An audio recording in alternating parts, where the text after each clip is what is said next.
Natural star Nani తాజా చిత్రం hit 3 విడుదలకు సిద్ధమైంది. ఈ క్రమంలోనే ఈ మూవీ సెన్సార్ కార్యక్రమాలను పూర్తి చేసుకుంది. హిట్ 3 చిత్రానికి కేంద్ర సెన్సార్ బోర్డ్ ఏ సర్టిఫికెట్ ను జారీ చేసింది. శైలేష్ కొల్లన్ దర్శకత్వంలో వస్తున్న ఈ చిత్రం మే 1వ తేదీన ప్రపంచవ్యాప్తంగా విడుదల కానుంది. అయితే ఇందులో హింసాత్మక సన్నివేశాలతో పాటు రక్తపాతం వంటి అంశాలు మోతాదుకు మించి ఉన్నాయని సెన్సార్ సభ్యులు అభిప్రాయపడ్డారని తెలుస్తుంది.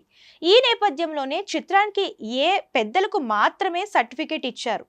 అలాగే 13 సంవత్సరాల కంటే తక్కువ వయసున్న పిల్లలు ఈ సినిమాను వీక్షించడానికి అనుమతి నిరాకరించారు. దసరా, సరిపోదా శనివారం వంటి సినిమాల తరువాత నాని నటించిన ఈ మూవీపై ప్రేక్షకుల్లో ఆసక్తి నెలకొంది.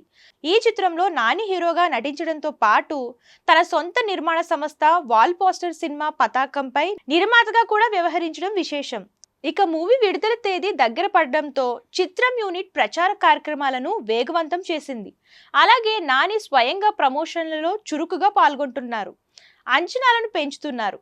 హిట్ సిరీస్ లో గత చిత్రాలు విజయవంతం కావడం, ఈ సినిమాలో నాని పాత్ర పూర్తి భిన్నంగా ఉంటుందన్న ప్రచారంతో హిట్ 3 పై భారీ అంచనాలు నెలకొన్నాయి. అయితే హింసాత్మక సన్నివేశాలతో వస్తున్న హిట్ 3 ప్రేక్షకులను ఏ మేరకు ఆకట్టుకుంటుందో తెలియాలంటే మే 1 వరకు వేచి ఉండాల్సిందే.